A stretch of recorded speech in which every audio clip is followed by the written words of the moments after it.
The first words ever spoken from the surface of the moon are burned into history. That's one small step for man, one giant leap from mankind. But they weren't the only words spoken that night. Some transmissions were never broadcast, and some were never meant to be heard. The Silent Visitors, Apollo 11 and the Hidden Encounter. Cherrywood Conspiracy Files, written for Simon and Rachel Burridge. On July 20th, 1969, at precisely 02:56 UTC, Neil Armstrong stepped down onto the lunar surface. Millions watched live, millions more listened as Mission Control relayed his every breath. But what the public didn't know was that during those first few minutes, when the camera signal briefly cut, Armstrong and Aldrin were on a private medical channel, speaking words that NASA would later delete. According to a handful of radio operators around the world, people who had accidentally intercepted the unencrypted feed, the conversation went like this. "They're here. They're watching us. What do you mean? I see multiple objects standing near the crater. They're enormous. They're not ours." NASA denies the transcript exists, but in 1979, retired communications engineer Otto Binder claimed to have recorded the exchange in real time through his personal VHF setup. Binder's logbook, still archived by his family, shows the exact frequency, timestamp, and the note. 2 voices off main channel, panic, tone. The official story says it was interference, but what if it wasn't? Armstrong's heart rate on descent peaked at 150 beats per minute. Understandable, considering he was landing on another world. But what raised eyebrows among mission analysts was how his pulse remained elevated for several minutes after touchdown. Not during the landing, after, like someone who had just seen something impossible. At the time, NASA had built in a 2-minute technical delay between live transmissions and public broadcast, supposedly to allow for correction of signal noise. Yet declassified internal tapes show that gap stretched to nearly 4 minutes during EVA-1, the first moonwalk. That's when the feed cut. Later interviews with insiders hint that Armstrong reported seeing luminous structures on the edge of the crater. Aldrin, more cautious, supposedly described them as observation towers. Mission Control's response, according to Apollo 11 backroom chatter, was to tell the crew to switch to Channel Bravo, the encrypted line. When the feed returned, Armstrong's voice was calm, neutral, too calm. The first photos taken from the lunar module Eagle show a barren landscape, but early negatives contain unexplained reflections. Some appear to show angular shadows not consistent with the terrain.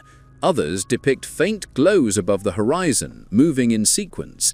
NASA calls them lens artifacts. But in 2012, a technician who worked in Houston's Lunar Receiving Laboratory confessed in an interview that several film canisters from Apollo 11 were diverted to a separate room marked restricted imagery. He never saw them again. Then there's the crater. Armstrong and Aldrin were meant to land near the smooth plains of the Sea of Tranquility, yet flight path telemetry indicates they drifted nearly 4 miles off course before final descent, directly adjacent to a geological anomaly known as Crater Sabine D. Unpublished survey maps from Lunar Orbiter 3 show unusual albedo markings there, concentric patterns that look less like impact scars and more like architecture. When pressed years later, Armstrong's only comment was this: "We were warmed off." NASA's official transcripts never include that line, but Armstrong repeated it privately to several colleagues, including Soviet cosmonaut Alexei Leonov, who later confirmed the story on camera in 1990. Neil said they were huge, they were there, and they told us to leave. For decades, NASA dismissed it as Cold War propaganda, yet Leonov never retracted it. And in 2019, when NASA re-released cleaned-up audio from the mission, A short, untagged clip surfaced online. It's only 3 seconds long. A male voice whispers, distorted by static, "They're already here." In the decades that followed, NASA perfected the art of silence. Apollo 12, 14, 15, 16 all followed without major incident, at least on record. But the pattern remained. Every mission reported technical malfunctions at the same points in lunar orbit during the far-side transmission blackout when Earth was out of view. On those dark passes, voices were logged but never archived. Frequencies fluctuated without cause, and mission engineers who noticed were quietly rotated out or reassigned. When Apollo 17 ended the Moon program in 1972, the official reason was cost. Unofficially, insiders whispered a different phrase: "We'd seen enough." In 1973, a retired telemetry specialist named Ken Johnston claimed he was ordered to destroy several high-resolution Apollo photographs that showed anomalous formations near the horizon line. Instead, he kept them. Decades later, those same images resurfaced in the hands of researchers who enhanced them with modern filters. On one frame, AS11-38-5774, faint vertical shapes rise against the black sky, each about 200 feet tall, each perfectly symmetrical. The images have never been authenticated, but the pattern they form matches the rim of crater Sabine D, the same area where Eagle first touched down off course.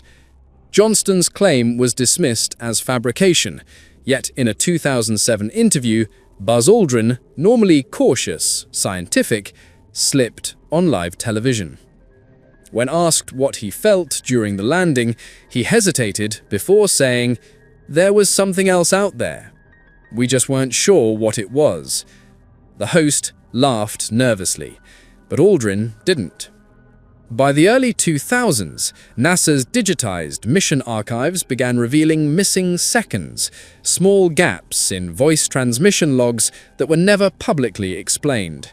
In one of those silent fragments, technicians noticed faint electromagnetic interference resembling heartbeat spikes, human but offset by milliseconds, as if delayed. If those spikes didn't belong to Armstrong or Aldrin, then who, or what, was transmitting from the lunar surface at the same time? Soviet tracking stations near Crimea also reported unregistered signals on the same frequency during the Apollo landing. Their declassified intercept notes include a chilling summary. Declassified. Echo pattern suggests dual source transmission. One, verified as Eagle. Second, unknown origin. Stationary. High power output. In other words, there was another transmitter on the Moon. After Apollo 11 returned to Earth, both Armstrong and Aldrin were quarantined for 21 days, officially for biosecurity.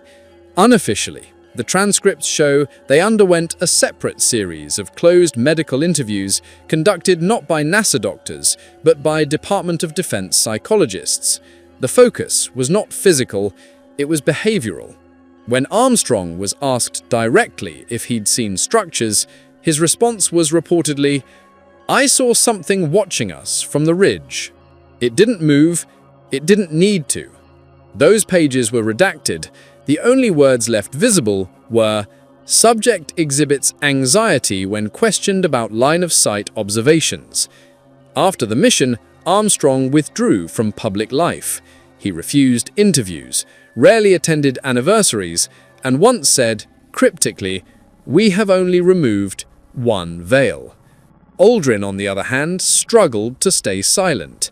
In the late 1990s, he told a group of students during a lecture at Oxford that there were other civilizations out there and that we saw evidence that they already knew we were coming. The quote vanished from official transcripts. And yet, the question remains, if the Moon was truly lifeless, Why did every Apollo crew that followed carry classified film canisters separate from the mission's public footage? Those reels were shipped directly to Langley, Virginia, not NASA's film lab in Houston. A 2011 Freedom of Information request for those tapes returned a single response: no relevant materials located. The case was closed, at least officially. In 2017, leaked 16mm film emerged online, grainy, unstable, allegedly copied from the NASA archives. It shows the lunar horizon from the perspective of a stationary camera mounted near the landing site. For 30 seconds, nothing moves. Then, in the far distance, a tall, vertical shadow crosses from left to right. No sound, no explanation. Experts say it's film damage, but the motion, slow, deliberate, and upright, looks too organic, like something walking. Armstrong passed away in 2012. Aldrin remains one of the last living witnesses. In his later years, he once admitted in a rare interview, "We were told not to come back."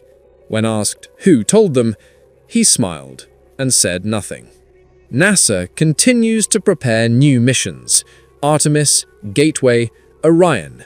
They promise permanent lunar bases, human return, transparency. But some believe it's not exploration, it's surveillance. Because maybe we never truly left the moon. Maybe we were evicted. And if the transmissions are real, if that whisper caught between frequencies wasn't just static, then somewhere up there, on the far side where the signal dies, something is still waiting, watching, listening. This has been The Silent Visitors, Apollo 11 and the Hidden Encounter, a Cherrywood conspiracy file written for Simon and Rachel Burridge of Cherrywood Productions. If you believe the astronauts saw more than they were allowed to say, tell us your theory in the comments. And remember, the first step on the moon may not have been our own alone. Club Awesome, for autistic children and their families, a place where everyone belongs and fun knows no age limit. Today's sponsors are Medici Associates, Chartered Structural and Civil Engineers. Based in the UK with a worldwide reach. Visit their website on demediciassociates.com. Right at Home Medway, providers of safe and trusted quality care for adults in the comfort of their own home. Whether you need companionship, medication assistance, personal care, living care or more, we've got you covered. Visit rightathome.co.uk/Medway or call them on 01634 979 000. Are you looking for a cleaning or facilities management? Clearwater Kent is your trusted local expert. From roofs and driveway cleaning to fully facilitated management, they're a fully licensed, award-winning business that you can count on. Visit clearwaterkent.co.uk or call 01634 681 885. Need stunning video or photography for your big day or even your business? Cherrywood Production delivers award-winning results with a personal touch. From weddings to promotional content, we turn your vision into reality. Visit cherrywoodpro.com today. Your memories, our passion. Put your business in front of 30,000 new customers with the Hindsight Directory. This A5 full-colour magazine is delivered by Royal Mail to Maidstone, Gravesend, Medway and Bromley, with more areas to come. Visit hindsightdirectory.co.uk. New Digital, helping businesses build their online presence with web design, SEO, Google Ads and social media. Get 10% off when you quote Cherrywood today. Visit their website at nudigitalera.co.uk.